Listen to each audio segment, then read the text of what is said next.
Hey guys, what's up? It's Stacy from Life Behind the Dream. Try to do this video before it gets too dark outside and you guys aren't able to see me. Um, but I'm basically going to be talking about Methadone Mile today, Boston's Methadone Mile, and basically share my thoughts on what are the problems currently surrounding it.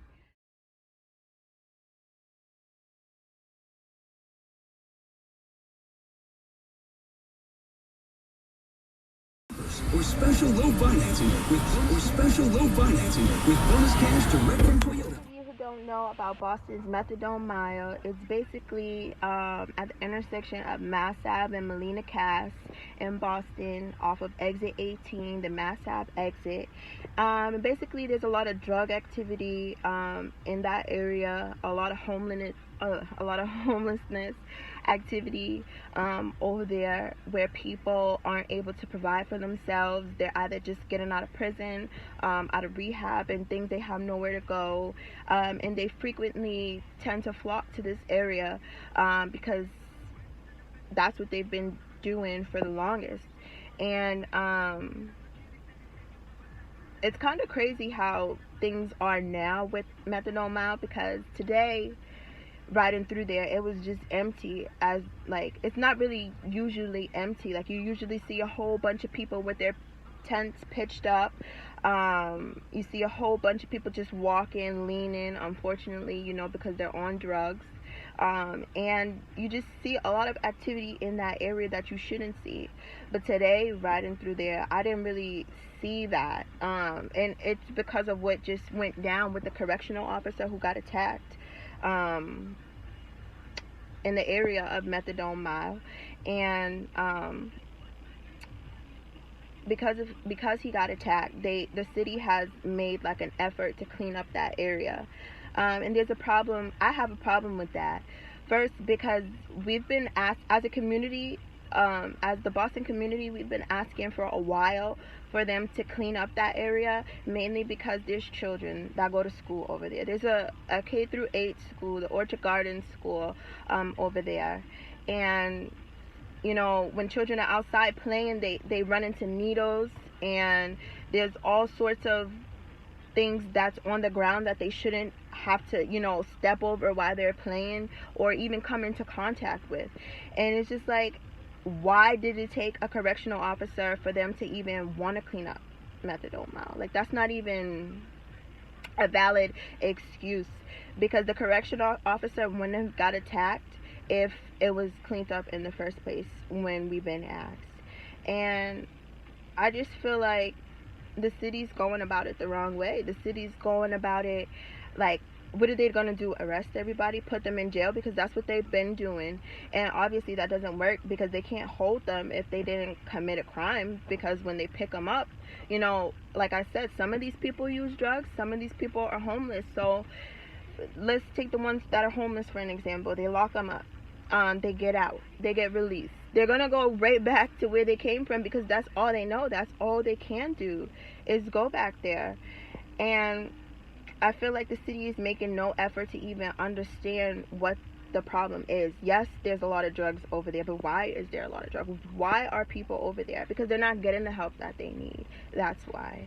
And it's heartbreaking to see, like, people just standing in the middle of the street asking for money. Like, I know each city you go to, you're gonna see that, but off of exit 18, like, I was riding one day, and I had to be careful because there was a whole person in a wheelchair in the middle of the street with change. And when I say that, it broke my heart. It broke my heart because like I said, exit 18, you're just getting off of an exit. Some people travel miles into the city, so they're just getting off of an exit. There's heavy traffic, there's people speeding trying to get to their destinations, and here you have someone in a wheelchair who's either on drugs, or who's either homeless, or who's either mentally not capable to take care of themselves.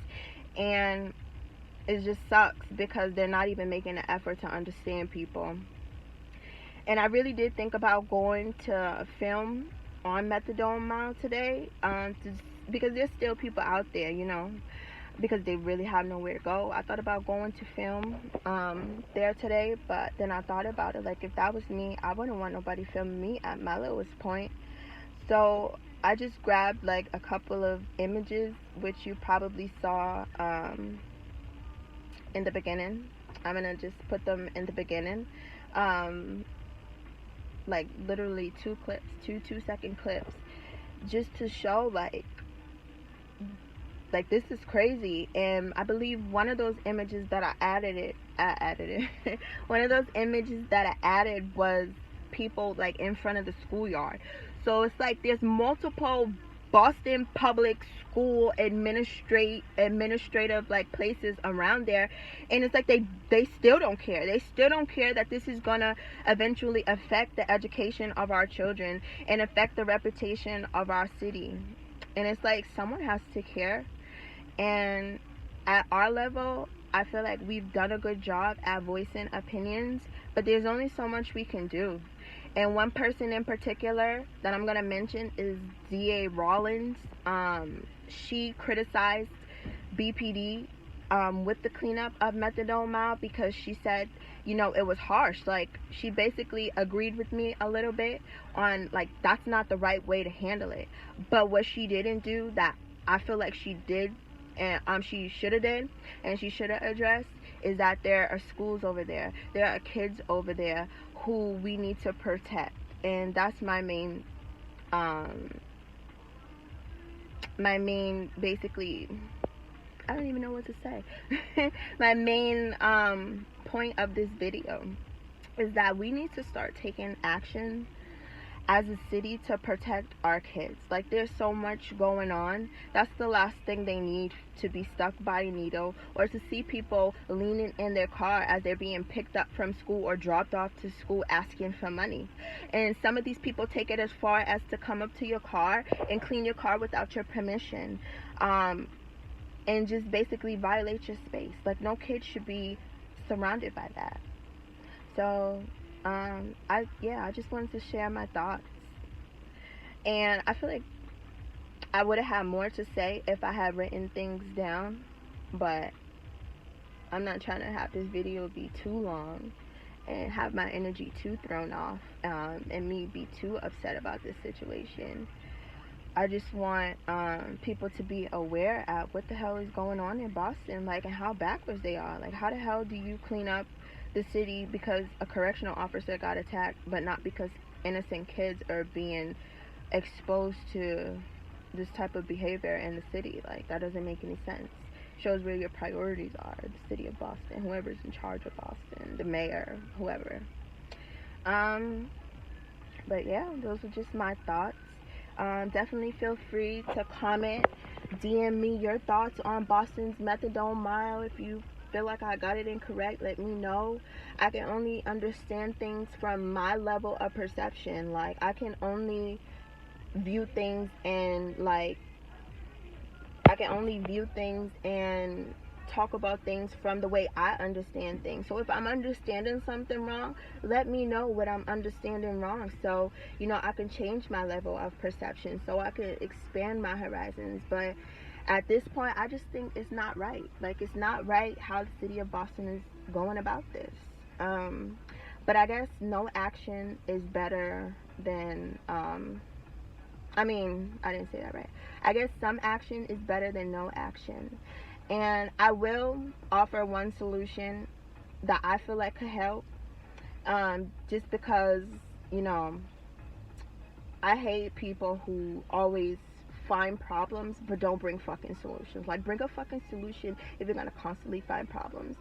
And one solution that I could say is go up and talk to these people. Like, get a task force and go up to these people and see what the fuck is going on with them, and see, like, are you homeless? Like, are you on drugs? Like I know some people aren't going to be as receptive, but we have to start trying. Like, we have to see which people belong where, like which people genuinely want to be out there and which people don't want to be out there, because I can guarantee you half of them don't even fucking want to be out there. Like, they need help, but they've been asking the wrong way. They don't know how to ask. And it's time for the city of Boston to step the fuck up and go the fuck in there and see what the fuck is up with them. And I would say, you know, distinguish the people who want to be out there from the people who don't want to be out there, and go from there. The people who are homeless, not by choice, figure out what's wrong with them. Like, figure out, can they not find a job? Or do they have a mental illness? Did they get kicked out from their last housing because they lost a job? Were they staying with family members? Did their house burn down? Like, go figure out what's going on. Like, that's one solution that I can offer. The city definitely has more than enough resources to do so. It's just that they have to want to do it, and we can't make them want to do it. All we can do is raise awareness of what's going on. And I feel like it all depends on the city leaders and their level of perception. Like, it also depends on their level of perception. They can only understand things from where they're coming from. I can say that I don't see them walking around the city. I don't see these city officials going into schools and neighborhoods only when there's cameras involved. Like, get out there, see your city that you're representing. Like, it's just so much. But I'm not trying to make this video like 20 minutes. I go on and on. I like to talk a lot. So I do want to just thank you guys for watching this video. If you've made it this far, or even if you skipped to the end, thank you for even clicking on this video. And like I said, if you have any thoughts and opinions about what I just talked about methadone mild, any solutions, or what I should do, you know, because if you feel like I'm talking about things and not taking any action, let me know. Like, what should I do? Because at this point, I'm really thinking about what should I do? What can I do to help? Because the youth is everything. Like, our next generation, they have the power to change the world. So yeah, thank you for watching this video, and like, subscribe, and follow us at Life Behind the Dream on Instagram, and email us at lifebehindthedream@gmail.com if you want to book any of us, or if you want to get in contact with any of us if you don't have or use social media. Thank you guys.